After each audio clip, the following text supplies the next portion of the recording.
Graça e paz em nome de Jesus, uma excelente noite a você que está aqui conosco, a você que está acompanhando pela TV Unicesumar e também pelas redes sociais da nossa igreja. São todos muito bem-vindos. Mas papai e mamãe, você que está aqui com o seu filho pequeno, ainda dá tempo de você levar ao nosso departamento infantil, nosso espaço Kids. E também você que tem filhos pré-adolescentes, eles estão tendo uma atividade muito especial lá em cima para falar a linguagem deles também. O que eu preciso nesse momento é da sua atenção e dos seus olhares para essa palavra que vamos compartilhar a partir de agora, que tem por tema do Praticando o Caminho, que é nada mais, nada menos do que andar como Jesus andou, ser como Jesus foi, no princípio do discipulado e da aprendizagem que ele manifestou àqueles que o seguiam. E um dos ensinos que Jesus deixou claramente no seu ministério é o ensino sobre a oração. Jesus orava efusivamente. Jesus orava de uma maneira maravilhosa e constantemente. Quando ele estava sozinho, ele orava. Quando ele estava sob pressão, ele orava também. Quando as multidões ficavam eufóricas para torná-lo rei e aumentar a sua popularidade, ali ele também gastava tempo em oração. Quando ele iria partilhar o pão, ele também gastava tempo em oração. Ou seja, diante de sofrimentos ou de milagres, Jesus estava orando. Por isso ele é um mestre que não apenas teorizou sobre esse assunto. Ele não apenas apontou um caminho, ele não apenas abstraiu sobre uma forma. Ele ensinou na prática e mostrou para os seus discípulos o que seria a jornada da oração de maneira palpável, tangível e realista. É por isso que a oração é central no ministério de Jesus. E se é central no ministério de Jesus, também deveria ser na caminhada dos seus discípulos. Também se deveria ser na nossa jornada enquanto seus seguidores, não é verdade? Se ele valorizou tanto, qual o sentido e o propósito de desprezarmos ou negligenciarmos? Talvez seja porque nós não conhecemos muito bem o que essa palavra significa. Por um lado, nós temos os nossos preconceitos religiosos, as nossas pressuposições eclesiásticas. Dependendo da tradição religiosa que você foi formada ou que você foi inserido, você recebeu um tipo de informação que trouxe para você uma ideia sobre o que significa orar. A maioria dessas ideias está relacionada de fato a talvez apenas preconceitos e não a verdades pelas palavras de Deus. De outro lado, nós temos também o caminhar da oração como um peso, um fardo, um motivo de sofrimento para muitas pessoas que não encontraram nela o verdadeiro prazer de suas vidas. Quando fala sobre oração para esse grupo, elas se sentem pesarosas, envergonhadas, condenadas e até culpadas, porque sabem que não estão gastando o tempo suficiente, não estão se aproximando como deveriam e por fim se sentem profundamente constrangidas com essa palavra. Mas o que vem a ser oração? Eu preparei um breve resumo para você, para que a gente pudesse definir e ver a beleza do que isso significa na nossa vida cristã, e não apenas como uma tradição religiosa que recebemos, ou um conjunto de regras ou obrigações que devemos cumprir. A primeira palavra que aparece na minha concepção para resumir a oração é o termo viração do dia.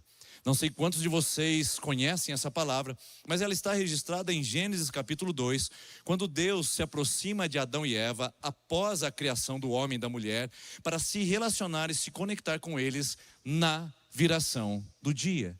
Esse termo hebraico significa no vento da tarde. A palavra vento é ruá, ou seja, é a mesma palavra que Adão recebe quando é soprado o ruá, a vida, o fôlego nas suas narinas. Isso me leva, inevitavelmente, a olhar João capítulo número 10, onde Jesus diz: eu vim para que vocês tenham vida e a tenham em abundância. Ou seja, se ruá em Adão é vida, e Deus se conectava com ele todos os dias em vida, e a vida passava diante de Adão, é óbvio que Jesus quer restaurar e quer nos levar de volta a esse lugar de vida plena, de satisfação completa, de abundância que é prometida lá no Jardim do Éden, vivida intencionalmente e prometida em Jesus Cristo na restauração de todas as coisas. Então a viração do dia nada mais é do que o nosso ponto de contato com Deus, inaugurado através de Adão e Eva, mas perdido por causa do pecado. A partir do pecado, em Gênesis capítulo 3, nós passamos a viver no leste do Éden. Os teólogos e escritores costumam tratar essa região geográfica como região existencial que todos nós estamos. Nós fomos expulsos desse lugar de satisfação plena, de completude, de admiração completa. Nós fomos expulsos desse lugar de abundância de vida e passamos a viver na vida a leste do Éden, onde temos que lidar com o pecado, com a injustiça, com a solidão, com o sofrimento. E a vida do lado do leste do Éden não é tão fácil. Mas Deus não nos deixou em silêncio, porque Ele plantou em nós alguma coisa que ainda permanece desse lugar da viração do dia. Primeiro, porque você e eu nos movemos em uma saudade constante no nosso coração, que nós não somos bobos, não somos tolos. A gente tenta suprir essa saudade com compras, pessoas, recursos, viagens e prazeres. Mas no fundo, todos nós sabemos que esse grito lá dentro de satisfação é pelo jardim perdido.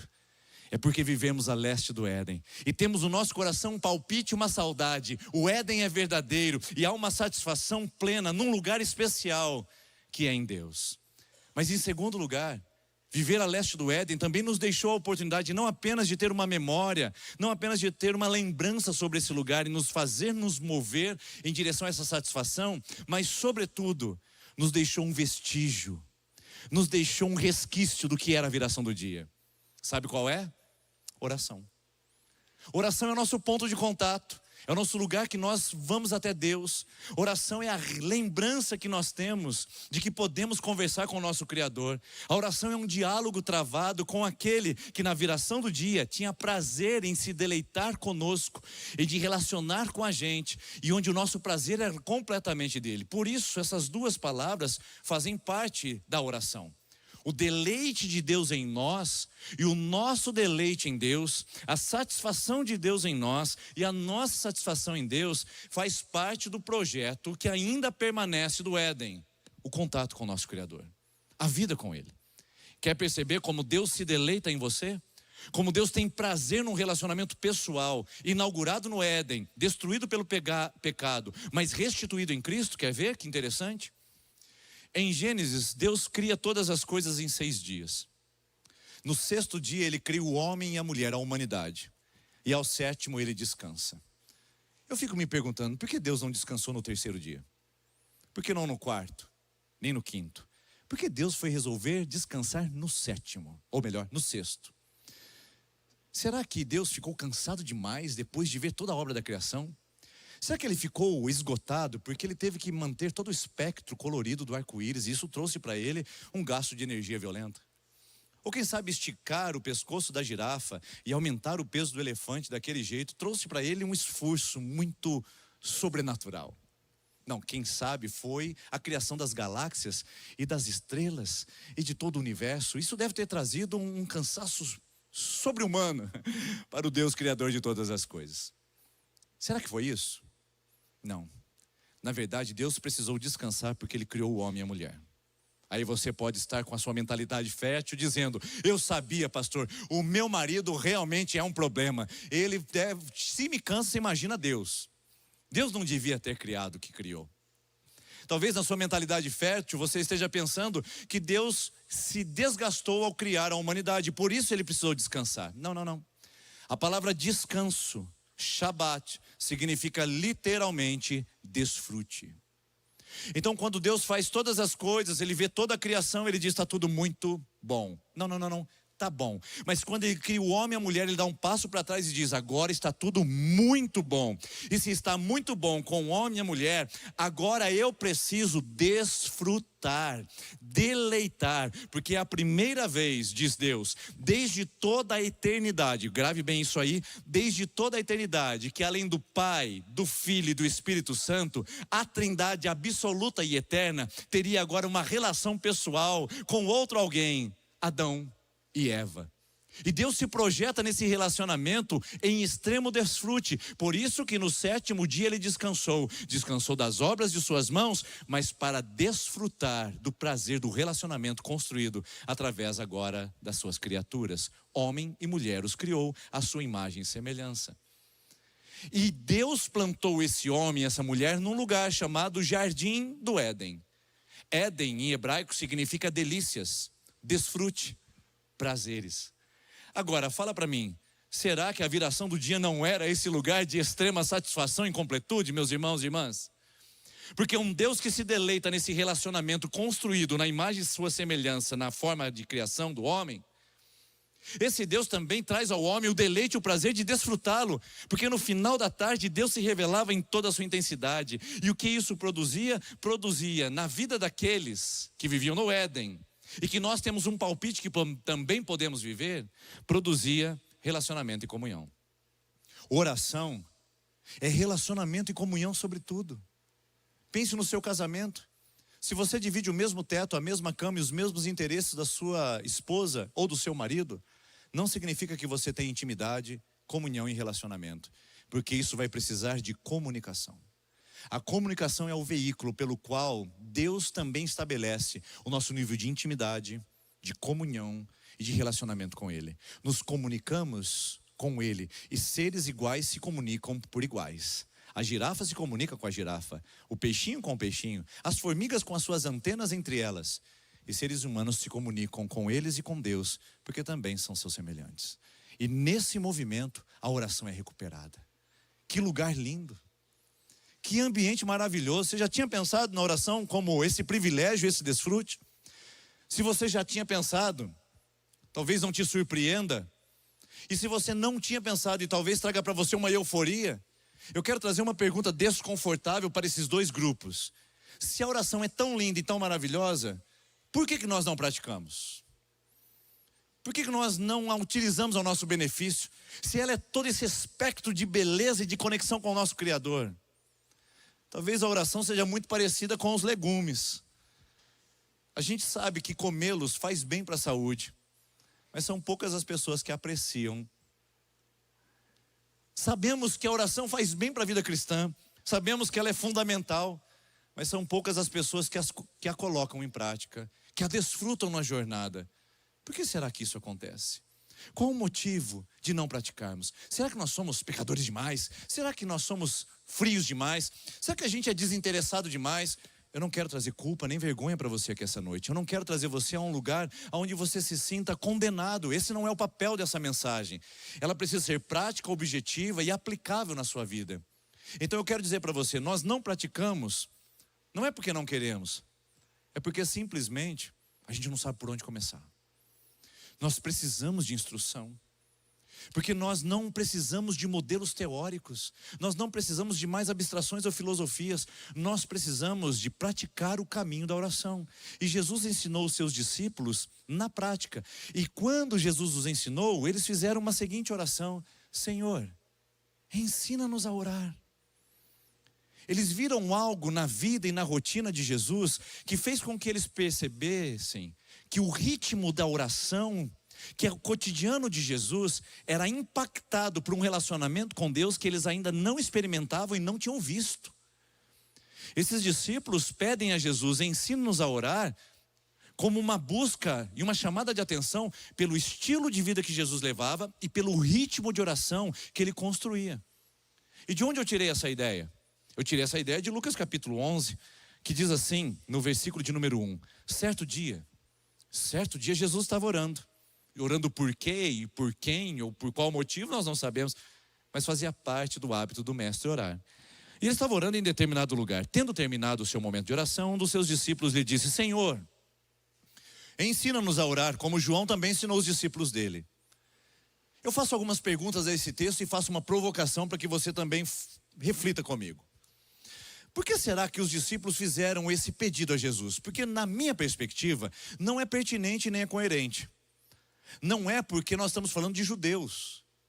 Qualquer judeu que se prezasse sabia que a oração era fundamental na sua vida religiosa. Qualquer judeu orava 3 vezes por dia. Você lembra de Daniel? 3 vezes era o mínimo. Eles eram orientados, formatados e fundamentados nessa proposta judaica de uma oração obrigatória e constante. Além disso, os mais conservadores e rígidos tinham também pequenas caixinhas de madeira chamadas filactérios, que era unida a uma cinta de couro. Eles amarravam ao redor da sua mesa, deixando o filactério na sua mente, com uma oração dentro dela. Geralmente o Shema Israel: ouve, ó Israel, o Senhor vosso Deus é o único Senhor. Eles também prendiam esses filactérios nas suas cinturas e também nos umbrais das suas portas, das suas casas. Oração era uma constante, era uma obrigação e minimamente praticado por qualquer judeu. Os discípulos de Jesus são judeus, logo saberiam orar. Só que essa lógica não bate. Como também não bate para você e para mim, bate? Nós somos discípulos de Jesus, logo deveríamos saber orar. Nós somos discípulos de Cristo, logo a oração deveria ser uma prática diária e constante. E não é, sabe por quê? Porque não é o fato de ela existir que nós realmente a absorvemos. Então Jesus tem um jeito diferente de orar. Jesus tem uma postura diferente que chama a atenção dos discípulos e diz: nós não queremos orar como a gente aprendeu. A gente não quer continuar reproduzindo o modelo religioso ou obrigatoriedade. Nós queremos ter um novo modelo de orar, que é o modelo de Jesus. Porque a sua vida exterior e o seu jeito de conduzir a sua história, Jesus, nos impacta. Nós queremos esse estilo de vida, nós queremos essa rotina, esse ritmo. E para isso a gente quer orar como o Senhor ora. Ora, Jesus já tinha dito que a oração deveria ser diferente, quando ele diz: quando vocês forem orar, em Mateus capítulo 6, não orem como os fariseus e hipócritas, que levantam as suas mãos em praças públicas para serem notados pelos homens. Quando vocês forem orar, não orem como os pagãos, que por não saberem e não por saberem orar, ficam repetindo palavras num mantra constante e sem nada saber o que dizer. Quando vocês orarem, vocês vão orar da seguinte maneira: vocês vão orar: Pai nosso que estás no céu, santificado seja o teu nome, venha o teu reino, seja feita a tua vontade, assim na terra como no céu.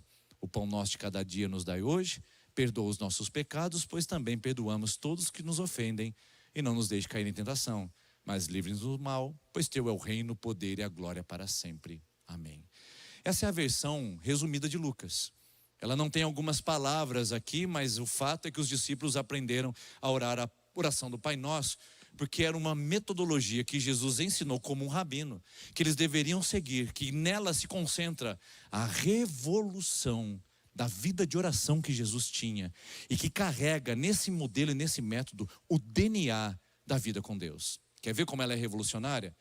Eu não tenho tempo para explorar a oração do Pai Nosso, ela fica para um aprofundamento no nosso site, e você pode acessá-lo a partir de amanhã, para aprender um pouco mais sobre isso. Mas eu quero mostrar para você 3 coisas que essa oração é revolucionária. A primeira é Pai. Joaquim Jeremias é um estudioso do Novo Testamento, e ele diz que nenhuma pessoa em toda a Bíblia teve a ousadia e a coragem de chamar Deus de Pai. Até no Antigo Testamento, nós temos a palavra pai, só que sempre em metáfora ou comparação. Deus é como um pai. Ninguém se atrevia a chamar nesse nível de informalidade, nesse nível de intimidade, Deus é um pai. E Jesus vem e revoluciona dizendo: quando vocês orarem, vocês vão dizer Pai Nosso. Abba, Pater. Esse termo é fundamental porque revoluciona. Não é aquele Deus iracundo, distante, aquele Deus vingativo, ou um Deus zangado, como a figura judaica o havia pintado. Mas agora é um Deus relacional, próximo e perto, e Jesus revoluciona dizendo: se vocês querem ter a intimidade que eu tenho, aprendam a chamar o Deus de vocês de Pai, e se relacionar com Ele nesses termos de intimidade. A segunda é tão poderosa quanto. Jesus diz: santificado seja o teu nome. O termo santificado significa literalmente, é difícil traduzir para o português, mas literalmente embelezado. Senhor, que o teu nome seja embelezado, admirado, reconhecido. Por isso que Jesus está dizendo: se vocês querem orar como eu oro, não vão para a oração como uma troca, como uma obrigação, como uma barganha, mas sigam a oração num reconhecimento e numa admiração de quem Deus é, a sua beleza, o seu caráter, seus atributos, a sua reputação, e relacione em adoração e não numa troca de pedidos e de necessidades que demandam o seu coração. Mas em terceiro, Jesus diz que esse Pai está nos céus. Ora, quando a gente fala Pai que está nos céus, automaticamente o nosso imaginário religioso leva a um Deus assentado acima da abóbada celeste. Leva a um Deus que ultrapassa a estratosfera e está acima da nossa cabeça.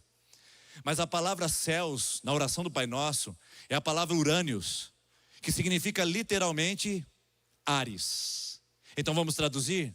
Pai nosso que está nos ares.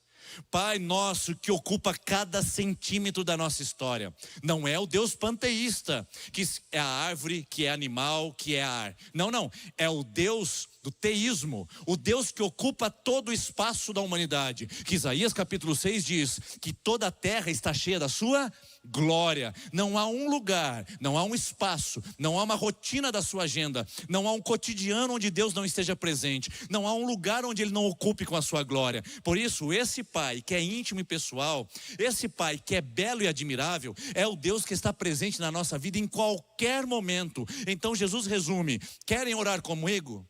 Querem viver o que eu vivo? Relacione-se com o Pai que está nos ares e que é santo e belo. Bom, vamos parar por aqui, porque eu acredito que é revolução demais já para a gente poder incentivar o nosso coração e nos provocar a entender a oração como um princípio poderoso da nossa vida de relacionamento com Deus. O que Jesus está fazendo aqui, irmãos? Qual é o propósito dele ao apresentar essa oração poderosa que concentra tantos elementos? O que ele está querendo fazer é destruir os principais inimigos que assombravam a mente daqueles discípulos e os faziam viver uma vida de oração medíocre, empobrecida, apenas formal e religiosa. Só que os tempos mudaram. A oração do Pai Nosso continua sendo tão poderosa quanto antes. Porém, os nossos inimigos são diferentes daqueles discípulos. Se a gente olhar, a gente vai perceber que um principal inimigo que a gente tem hoje para viver uma vida de oração volumosa e intensa é a distração. Irmãos e irmãs, nós somos a geração distraída. Com todo respeito a você que é usuário contínuo de Venvance ou outros medicamentos que aumentam seu foco e a sua atenção, você que é laudado e você que fez um processo de acompanhamento com a neuropsicopedagoga, tirando você nesse lugar, quando nós falamos que somos uma pessoa com TDAH, a verdade é que todos nós o somos nessa geração atual. A verdade é que o déficit de atenção é uma normativa de um mundo que está chamando a nossa atenção para todos os lugares ao mesmo tempo. E é por isso que eu não consigo manter minha atenção em uma coisa só por um período de tempo. Os estudiosos estão olhando o nosso comportamento no Instagram, estão percebendo, e o meu Instagram também admite isso, que nós ficamos cerca de 8 segundos atentos em alguma coisa que nos interessa. 8 segundos. Eles fazem uma brincadeira e uma comparação que o peixinho dourado consegue ficar atento por 9 segundos. Então, nessa relação, a gente já está perdendo até para o peixinho dourado. Nós não estamos numa condição favorável num mundo que aprendeu que a nossa atenção é dinheiro para eles. Num mundo cujo ativo principal do business é o poder da sua atenção. Porque onde está a sua atenção, está também o seu consumo. E onde está o seu consumo, está o dinheiro. E onde está o dinheiro, está o capital. Um mundo que segue essa roda e que faz com que a gente seja distraído por todos os lados ao mesmo tempo. Inclusive, a palavra distração, ela tem uma origem antiga no latim, distractio, que era uma ferramenta de tortura usada especialmente pelo exército francês, onde eles pegavam os prisioneiros de guerra e amarravam os membros superiores e inferiores, em cada membro um cavalo. E então davam um tiro para que os cavalos assustassem. E nessa tração, nessa distração, nesse distractio, os membros fossem arrancados daquele prisioneiro de guerra. Nós não somos prisioneiros da França nem de Bonaparte, mas nós somos prisioneiros de guerra de um mundo que está puxando os nossos membros para todos os lados, está mutilando a nossa atenção, está roubando a nossa capacidade de percepção. E quem quer viver uma vida de oração, vivendo um mundo de distração, não conseguirá. A distração é um grande inimigo dos nossos dias. Nós precisamos perceber que isso é um movimento que está se tornando cada vez mais natural. Nós não temos mais espaço para o tédio, porque a gente precisa se distrair com dopamina barata na rolagem infinita do feed de notícias do nosso celular. Nós não temos mais os portais do ócio, onde a nossa mente é levada a uma reflexão, ou a repensar até a presença de Deus, porque estamos sem atenção, estamos sem percepção, e sem percepção não tem comunhão. Nós não temos comunhão em casa, na mesa, com os parentes. O que dizer com Deus? O próprio João disse: se vocês dizem que amam a Deus, que não vê, mas são incapazes de amar o seu irmão que vocês veem, isso é loucura. Se nós não somos capazes de prestar atenção na vida que temos, nas pessoas com as quais convivemos, o que dizer de ter comunhão com Deus, qual não vemos? Que não é uma ideia, não é uma abstração, mas é uma pessoa que nós precisamos nos concentrar para percebê-lo e notar no nosso dia a dia. Nós não estamos numa condição muito favorável. 75% das pessoas dormem com o seu celular na cabeceira da sua cama. Desses 75%, 90%, a primeira coisa que faz de manhã é checar as suas mensagens, agenda e e-mails. E a última coisa que faz pela noite é checar as suas mensagens, sua agenda e seu e-mail. Quando a sua mente diz para você o que você vê pela manhã e o que você vê antes de dormir é importante, é isso que ela vai dizer e vai levar você a fazer o tempo todo. E a nossa mente é tomada o dia todo por essas distrações. E nós somos levados a esse lugar que se chama lugar nenhum. E não é por acaso que a gente esteja tão perdido, tão frustrado, aquele senso de falta de sentido e de propósito. Quantos de nós não vivemos isso, na verdade? Um estresse crônico, um cansaço emocional, uma falta de energia constante. Quantos de nós não estamos assim? Isso tem nome: distração, que consome uma energia violenta do nosso cérebro e nos faz pessoas mais cansadas, pessoas mais fugidias, pessoas mais escapistas e que não têm relação com a realidade nem percepção de presente. Esse é um inimigo.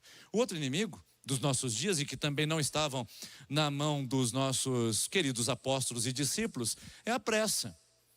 No ano de 2007 houve uma revolução que mudou a história da humanidade. Mudou a forma de sermos e estarmos no mundo e de nos relacionarmos com as pessoas. Mudou a velocidade pelas coisas que acontecem na nossa vida. Em 2007 nós tivemos, através de Steve Jobs, o lançamento do iPhone. Depois disso, ladeira abaixo, em todo o sentido de tecnologia e distração que envolve a nossa vida. Se temos um lugar onde nós movimentamos a velocidade da nossa vida, se chama nossos dispositivos eletrônicos. Isso não é natural. Nós não fomos feitos para correr nessa velocidade, irmãos. Nós não fomos feitos para atender a essa pressa desse mundo. Durante 6.000 anos, grave bem o que eu estou dizendo para você, aproximadamente 6.000 anos, o mais rápido que a gente conseguia ir, eu não sei se os adolescentes conseguem imaginar isso, o mais rápido que a gente consegue ir, olha aí nativo digital, era a velocidade de um cavalo. Durante 6.000 anos, quer ir rápido, o mais rápido que você consegue ir é a velocidade de um cavalo. São apenas algumas dezenas de anos que nos fez ir mais rápidos, com a velocidade de um carro, a velocidade de um foguete e agora a velocidade até da quântica. Ou seja, nós estamos evoluindo a uma velocidade sem precedentes. Temos algumas dezenas de anos, comparado a milênios. Nós não fomos feitos para essa pressa, nós não fomos feitos para essa velocidade. E é por isso que nós estamos tão cansados, sobrecarregados, deprimidos. Por isso que nós estamos tão ansiosos, por isso que nós estamos tão dependentes de medicamentos. Por isso que nós estamos tão preocupados com amanhã. Porque a velocidade está tirando a nossa paz. E para viver o praticando o caminho, para viver com Cristo, a lentidão é uma palavra necessária. Inclusive, no próprio português nós usamos a palavra lerdo e lento como pejorativo. Se um fulano não consegue corresponder à altura, o que ele é? Lerdo e lento. E desde quando ser lerdo e lento é um prejuízo? Desde quando a pressa realmente nos ajuda a construir? Porque o que está mostrando a nossa sociedade é exatamente o contrário. Ou talvez estejamos vivendo mundos distintos. Quem tem pressa não vai conseguir gastar tempo na oração. Porque como diz James Houston, um autor que fala sobre o princípio da oração, ele fala o seguinte: perder tempo em oração é inaceitável para uma geração que não quer perder tempo. Afinal de contas, o tio Sam nos ensinou que time is money. E onde está o nosso tempo, está o nosso dinheiro. E quem quer perder dinheiro?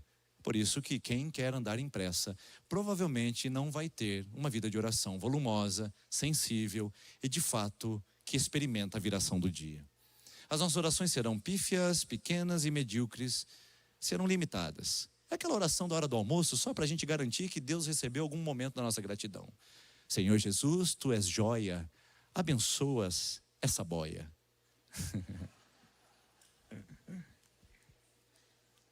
Eu já vi essa oração, irmãos. Eu já vi. Eu já presenciei a oração também. Senhor Jesus, faça mal, faça bem, em Teu nome, amém. Também é mais rápida, né? Mais assertiva, afinal de contas, vamos. Quando a gente vai almoçar na casa da minha sogra, ela tem o costume de fazer orações um pouco mais prolongadas, culturalmente da parte dela.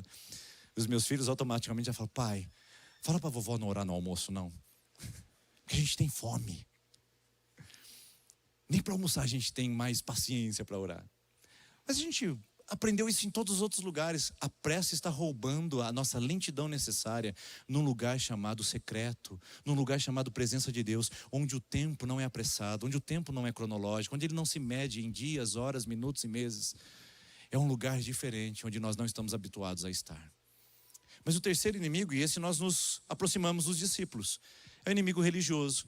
Lá eles tinham as fórmulas farisaicas e lá eles tinham as obrigações religiosas. E também nós temos o mesmo imaginário coletivo religioso nos dias atuais. O que acontece? Para muitos de nós, oração tem fórmulas. Pastor, eu não oro e eu não quero orar porque eu não sei orar bonito. Meu irmão, minha irmã, desde quando a gente tem um sistema de uma oração bonita? Paulo disse em Romanos capítulo 8, nós não sabemos orar como convém, mas o Espírito Santo intercede por nós com gemidos inexpressáveis ou inexprimíveis. Se Paulo disse que ele não sabia orar como convinha, imagina a gente. Então não tem oração bonita, meu irmão, minha irmã. A oração bonita é do Salmo 51:17. Sacrifícios agradáveis a ti, ó Deus, são um coração quebrantado e contrito. Este o Senhor não despreza. Quer fazer uma oração bonita? Faça uma oração sincera. Você não precisa enchê-la de filosofias, versículos bíblicos, ou tentar fazer uma oração que ela possa expressar uma erudição, um vocabulário bonito. Porque tem gente que acha que para orar tem que ter vocabulário bonito. Deus não está se importando com isso. Imagine só a minha filha chegando em casa e mandando uma mensagem para mim, quando eu voltasse do trabalho, e ela diz em áudio: Excelentíssimo senhor Denis Vicentim, reverendíssimo da Segunda Igreja Presbiteriana Independente de Maringá, por vosso obséquio, poderia vós estáis em um momento oportuno, passando em um dos estabelecimentos comerciais de nossa ilustre região de Maringá e adquirindo um pequeno item de consumo, cujo processo traz para mim um desejo despertado pelas minhas recém-formadas papilas gustativas, a fim de que eu possa nutrir melhor a mim mesmo com vitaminas A, E também ferro, cujo elemento está dentro de pacotes elaborados e geralmente preenchidos ou fechados a vácuo. Você acha que minha filha vai pedir para eu comprar bolacha desse jeito, irmãos? Fala a verdade. Pai, compra uma bolacha para mim. Irmãos, isso é oração. Por que a gente criou um imaginário de que oração tem que ser toda floreada para que a gente possa sentir que alcançou o coração de Deus? A gente alcança o coração de Deus na viração do dia, quando o nosso prazer está nele. E não importa, às vezes você nem vai precisar usar palavras. Mas o nosso imaginário religioso diz que sim. E outro problema é a obrigação. A obrigação de ser feita, aí tem que acontecer. E nós estabelecemos modelos onde esta oração tem métodos técnicas. E a gente compra até curso de como orar melhor. Irmãos, tudo isso é balela, é para vender, para fazer você vítima do consumo. Você não precisa comprar curso de como saber orar. Está tudo na Bíblia e está tudo na pessoa de Jesus. O que você precisa fazer é praticar.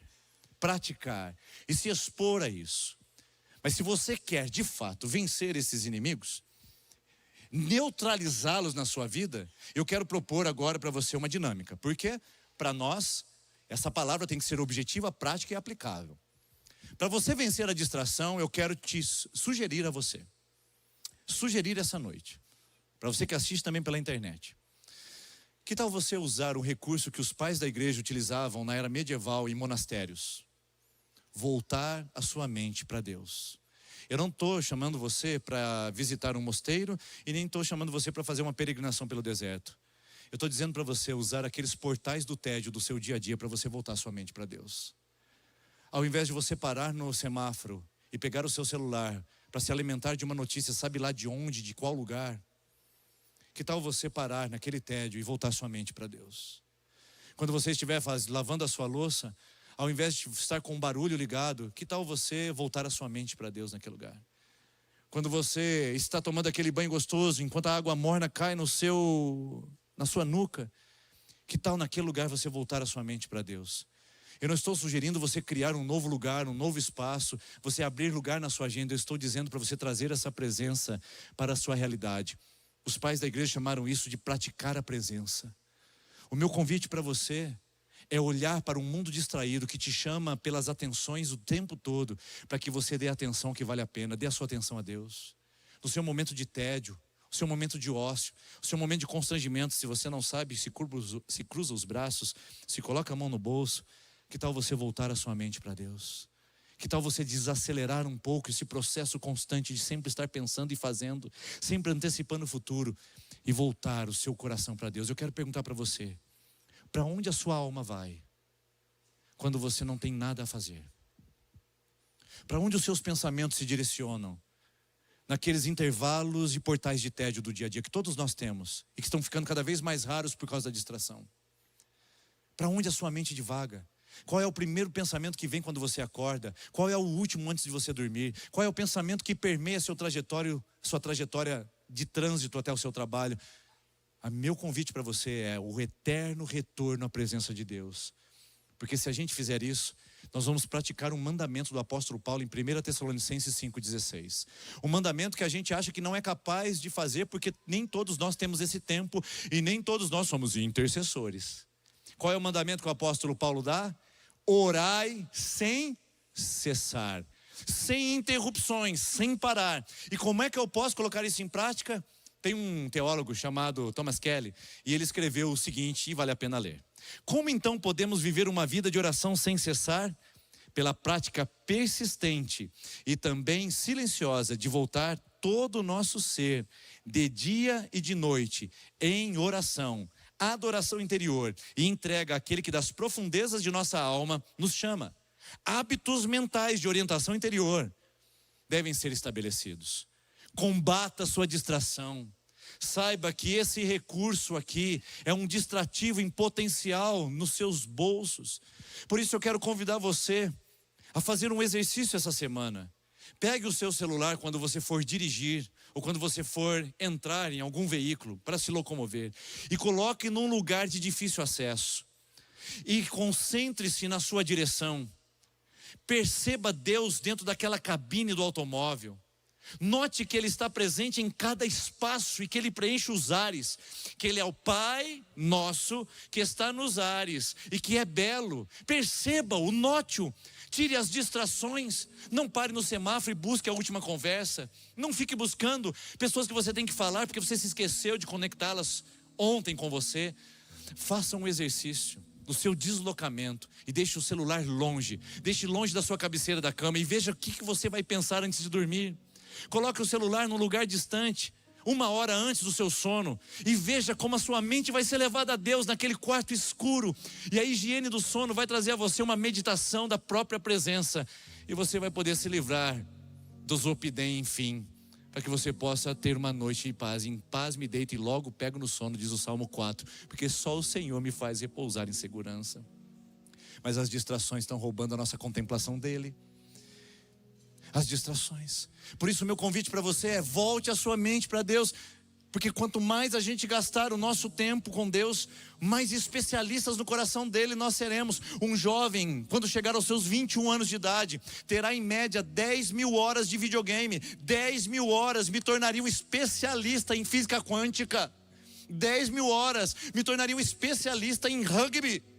10 mil horas me tornaria um exímio pianista.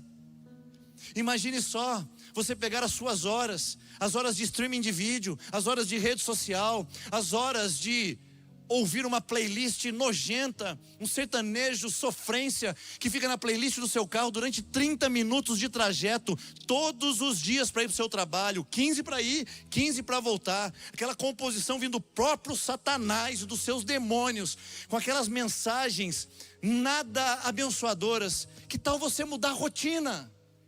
Eu não estou chamando você para colocar mais coisas na sua agenda complicada. Eu estou colocando para você um objetivo de você eliminar coisas desnecessárias para trazer Deus para a sua agenda diária. Você não precisa acordar 5 horas da manhã para poder orar. Você pode fazer isso enquanto você desliga aquele sertanejo, enquanto você dirige, enquanto você para naquele semáforo, ou enquanto você está naquele engarrafamento, irritado porque vai demorar um pouco mais para chegar em casa. Mas você pode transformar aquele lugar um tabernáculo da presença. Você pode transformar o seu trajeto até a escola, aquela caminhada em torno do parque. Você pode transformar aquele passo que você dá num tabernáculo do Santo dos Santos. Mas isso é decisão. Retorne a sua mente, ou seja, mantenha a sua mente em Deus de dia e de noite. Dallas Willard é um pastor que fala sobre formação espiritual, e especialmente sobre oração. Ele diz isso: a coisa mais básica que você pode fazer é manter Deus na sua mente. O apóstolo Paulo falou em Filipenses 4:8, tudo que é puro, tudo que é perfeito, tudo que é de boa fama, se algum louvor existe, que seja isso que ocupe o pensamento de vocês. Eu não sei se isso aqui tem nos ajudado a manter ocupado o nosso pensamento com as coisas que são dos céus.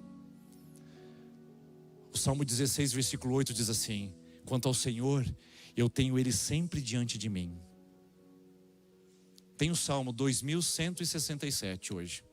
É um salmo apócrifo que você não conhece, que diz que os usuários de iPhone acessam em média 2.167 vezes o seu dispositivo por dia.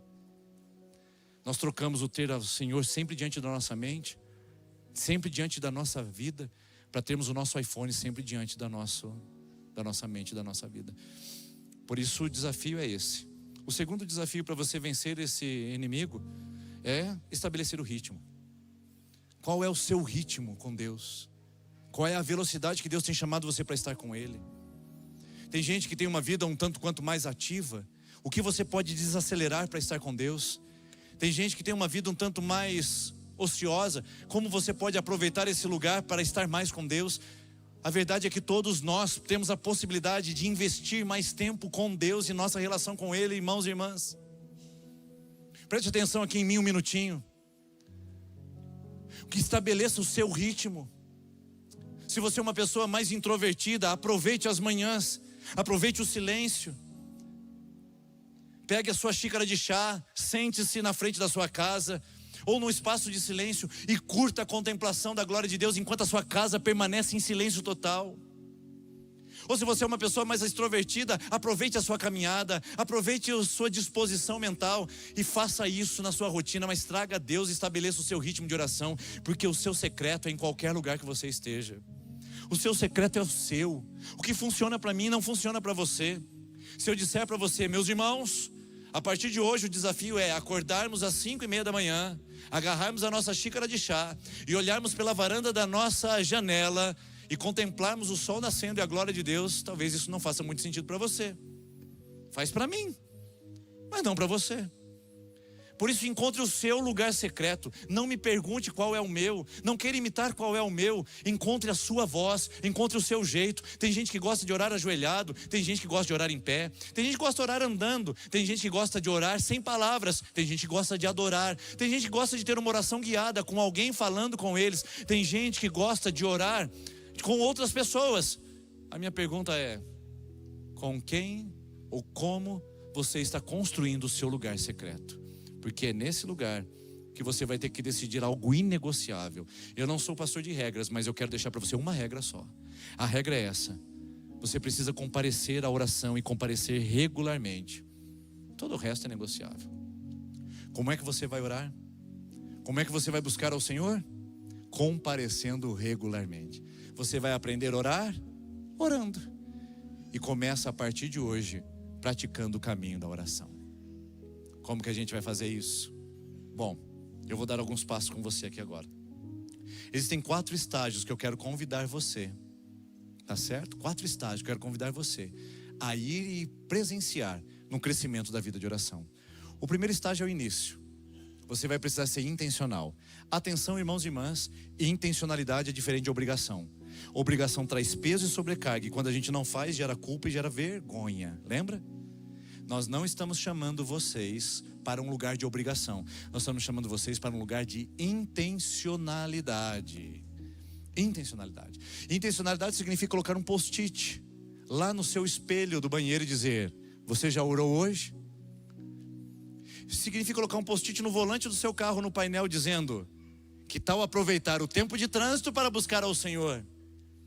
De fazer com que o seu celular seja silenciado automaticamente por você mesmo, ou até pelo dispositivo que ele tem, a partir das 9 horas da noite, ou 10 horas, depende do horário que você vai dormir. Que tal você ser intencional e colocar um lembrete de oração durante o dia, para você gastar alguns minutos? Seja intencional e baixe um aplicativo no seu celular. Seja intencional para você orar a Deus. E depois que você for intencional, você vai fazer isso como um hábito. Começa a fazer hoje, amanhã, ele vai fazendo parte da sua rotina. E o hábito é o atalho mental que nós encontramos para não gastar energia para decidir. O que é um hábito? Você faz sem precisar decidir. E como é bom chegar lá. Você já acordou e disse: meu tempo de oração. Você saiu de casa e disse: meu celular já está guardado na bolsa. Você criou o hábito, você protegeu. E sabe o que acontece? Quando a gente estabelece o hábito, a gente protege e vai para o segundo nível, o terceiro nível. Mas antes de chegar lá, deixa eu contar um exemplo pessoal. Deixa eu contar um testemunho para vocês. Eu sempre me considerei uma pessoa muito disciplinada em várias áreas da minha vida. E principalmente na minha busca com Deus. Mas eu cheguei em Maringá 2023 e não sei porquê, irmãos, mas a minha vida virou de cabeça para baixo. O meu tempo mudou. Os meus hábitos mudaram. A rotina familiar se transformou. Meus filhos chegaram aqui e se transformaram em adolescentes, e que mudou também a estrutura da nossa casa em relação às atividades que eles participam. Uma nova cidade, uma nova igreja, o crescimento da igreja. E eu cheguei no final de 2025, ano passado, em meados de agosto e setembro, segundo semestre. E eu olhei para a minha vida e eu sempre soube uma palavra que eu carrego no meu coração: a igreja vai ser o reflexo do seu líder. E quando eu olhei para a minha vida em agosto de 2025, eu não estava feliz com o que eu estava vendo. Eu não estava nem um pouco empolgado com o que eu estava vivendo com Deus. Tudo vinha acontecendo na igreja, mas se a igreja fosse se tornar parecida com o que eu estava naquele momento, não seria nada agradável no futuro. Foi aí que eu fiz uma oração ao Senhor, sem saber por onde começar. Eu disse: Senhor, está tudo uma bagunça. Eu já não consigo ler a sua palavra como eu lia. Eu já não consigo orar como eu orava. Eu já não consigo descansar como eu descansava e desfrutava do Senhor e do meu dia com a minha família. Senhor, está uma bagunça, eu não sei por onde começar. E duas coisas aconteceram na minha vida. A primeira não é tão sagrada, mas eu sei que é a resposta de Deus. Uma pessoa se aproximou de mim e disse: pastor, eu quero ver seus exames, eu quero fazer com você um acompanhamento médico. E essa pessoa abençoou a minha vida de uma maneira tão maravilhosa que eu olhei para o meu físico e olhei para a minha estrutura biológica e vi que estava ela bagunçada também. E começamos a colocar em ordem. Mas aconteceu uma outra coisa que é um milagre. Um pastor do outro lado do mundo fez um contato comigo e disse: eu gostaria de acompanhar você. Eu nunca tinha tido um relacionamento pessoal com esse pastor, mas por causa de um amigo em comum, ele conheceu a minha história e disse: eu quero te acompanhar. E se tornou um mentor espiritual e começou a falar comigo sobre práticas espirituais. E começou a me alertar de como eu estava andando num caminho direto ao burnout, esgotamento e provavelmente de uma queda espiritual que poderia me tomar em pouco tempo. Eu estava flertando com o perigo ao não perceber que os meus hábitos tinham mudado, a minha distração tinha aumentado, a minha pressa tinha me acelerado, a minha religiosidade tinha me colocado na forma, e que eu estava longe do jardim do Éden, da viração do dia.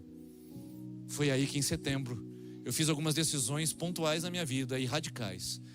E então algumas delas envolvem celular, outras delas envolvem descanso, outras delas envolvem meu horário de oração, outras delas envolvem estar com a minha família, outras delas envolvem estar com a igreja. E tudo isso tem contribuído para agora um homem que fala com vocês, com muitas atividades, com muitos compromissos, mas eu posso dizer um homem saudável. E eu queria que você, como membro dessa comunidade, também o fosse. E que você soubesse que se eu não estou imune como pastor de perder a minha viração do dia, você também não está. Então cuide do seu coração e veja quais hábitos você tem trazido na sua vida. Porque depois que você reorganizá-los, você vai chegar no terceiro e do mais, um grau mais elevado, quando você vai ver que o seu hábito se transformou em necessidade. Posso dar um exemplo para você quando um hábito se torna em necessidade? Como é que você sabe que você está com mau hálito? Porque a sua boca fica amarga e você sente um desconforto na sua cavidade bucal. Mas você sabe que está com mau hálito porque você já experimentou a pasta de dente e o enxaguante bucal. Porque se você não tivesse experimentado isso nunca na sua vida, você nunca saberia que teria mau hálito. Tem almas que estão com mau hálito. Tem corações que estão fétidos porque nunca experimentaram a graça de Jesus, da viração do dia, estão andando, rastejando pela vida, achando que isso é vida, achando que isso é história, achando que isso é igreja, eu quero convidar você para ir nesse lugar onde o seu hábito com Deus vai se transformar em uma necessidade. Então você vai acordar pela manhã e vai ver aquele gosto amargo e vai dizer: preciso escovar os meus dentes para trazer aquele refrigério à minha cavidade bucal. E você vai acordar pela manhã e vai dizer: eu preciso orar, porque acordei irritado, esqueci o meu momento com Deus, acordei ansioso, estou nervoso no trânsito, eu preciso trazer o hábito de novo de Deus na minha vida, eu preciso dormir lendo a palavra, ouvindo a voz do Senhor no meu coração. Quando você transformar a oração em hábito, ela vai se transformar em uma necessidade, porque quando ela não estiver presente, você vai perceber que existe alguma coisa cheirando mal e que você precisa de uma intervenção imediata. É ali que nós precisamos chegar, quando a oração se transformar para você e para mim, além de um hábito, uma necessidade, e além de uma necessidade, ao grau mais alto do prazer dos discípulos, que é a satisfação em Deus. É para lá que nós estamos indo, irmãos, com essa série Praticando o Caminho. Eu convido você a vir conosco e não perder nenhum movimento. Se você não assistiu às anteriores, volta lá e assiste, porque nós temos ainda algumas trajetórias pela frente. O nosso site amanhã vai liberar mais um passo para você, porque o nosso caminho é ir para esse lugar de prazer com Deus e não mais praticarmos apenas uma religião que nos devora no mundo digital. Meu convite para você essa semana é meditar. Nós vamos ter no nosso site, e a partir de amanhã você pode acessá-lo, uma meditação para cada dia da semana de um dos salmos. Os salmos são orações escritas do Antigo Testamento. Nós teremos também um autodiagnóstico, e fazemos isso o tempo todo aqui na nossa série de mensagens, porque a gente precisa de processo reflexivo. E você vai testar qual é a imagem de Deus que você tem, porque dependendo do que você pensa sobre Deus, você vai orar mais ou vai orar menos. A sua vida de oração reflete muito a imagem que você tem de Deus. E em terceiro e último lugar, nós vamos praticar nas atividades diárias. O primeiro desafio é: defina o melhor horário e o melhor ambiente. Qual é o lugar que você quer começar a orar? Segundo, comece pequeno. Se você não tem prática de orar, por favor, não estabeleça que você vai orar 1 hora, porque você vai sair de lá frustrado. Não coloque tempo. Lembre-se, em oração e na presença de Deus o tempo é diferente. A gente não conta em minutos, a gente conta em intensidade. Apenas se concentre no que Deus está fazendo. Talvez você passe 5 minutos sem falar nada, ou talvez passe 10 minutos falando muito, ou quem sabe você aproxime e passe até 30 minutos falando, orando, silêncio e adorando. Bom, aí é o seu lugar secreto que vai definir como será esse hábito. Em terceiro, exercite o retorno constante durante todo o dia. O que você vai fazer? Eliminar distrações, para que quando você chegar naquele portal do tédio, aquela interrupção da mente, a sua mente seja voltada para a gratidão, para a vida com Deus e para a presença dEle, praticando a presença de Jesus nas nossas vidas. Vamos colocar em pé para a gente orar juntos? Tem uma canção que eu acho linda e que a gente pode cantá-la de olhos fechados, A canção chama Pai Nosso, e nós vamos cantá-la. E eu gostaria que enquanto nós cantamos, você possa refletir sobre o seu coração nesse Deus que quer restaurar em você o privilégio e a bênção do jardim da Éden e da viração do dia. Vamos cantar.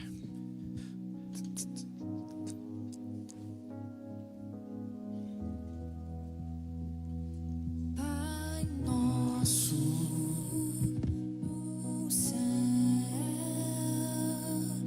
santo é o teu nome, teu reino buscamos, tua vontade ser.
Vamos chamar esse reino juntos.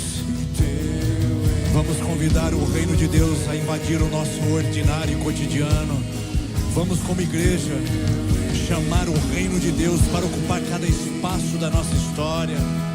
Que a presença dele seja perceptível e vista em nossa vida. Vamos, igreja, vamos chamar o reino. Declare isso em nome de Jesus.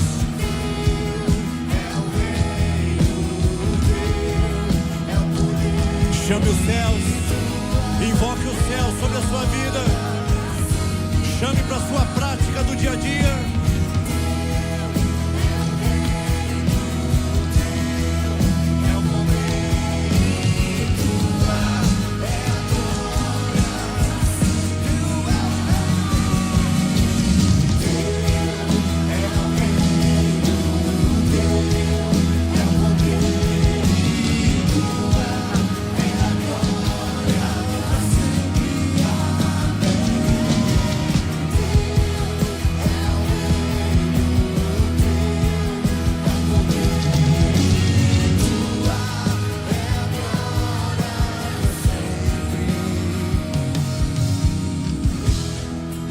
Senhor, chamamos a sua presença. Senhor, chamamos a tua presença nesse lugar, mas para além daqui. Ensina-nos a orar, Senhor. Pai nosso que estás no céu, santificado seja o teu nome. Venha o teu reino, seja feita a tua vontade, na terra como é no céu. O pão nosso de cada dia nos dai hoje. Perdoa as nossas dívidas, como também temos perdoado os nossos devedores. E Pai, Pai, não nos deixe cair em tentação, mas livra-nos do mal. Pois teu é o reino, teu é o reino, tua é a glória, teu é o poder, para todos sempre, sempre. E que a tua igreja viva isso, que o teu povo experimente isso, e que essa geração chame os céus para a terra, que os céus visitem o nosso cotidiano, visite as nossas atividades. Venha com o teu reino, venha com a tua presença. Senhor, nós não queremos ser religiosos, nós queremos, ó Pai, aprender a orar. Vem com a tua presença, toca a nossa vida, e que ele seja manifesto no mais comum dos nossos dias. Nos ajude, Senhor, ensina-nos a viver na tua presença. Declare isso, teu é o reino.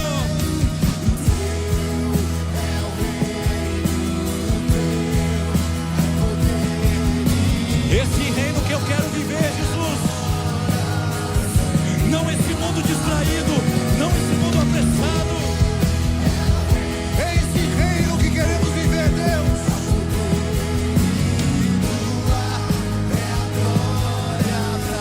Suas vozes, declaremos isso juntos.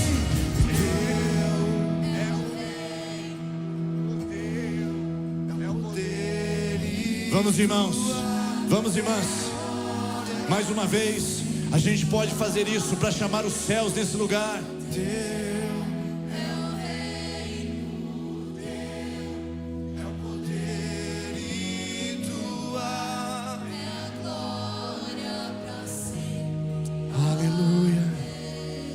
Aleluia, nós queremos esse reino e queremos vivê-lo na viração do dia, no deleite e no desfrute, na comunhão e na intimidade, em Jesus Cristo nosso Senhor.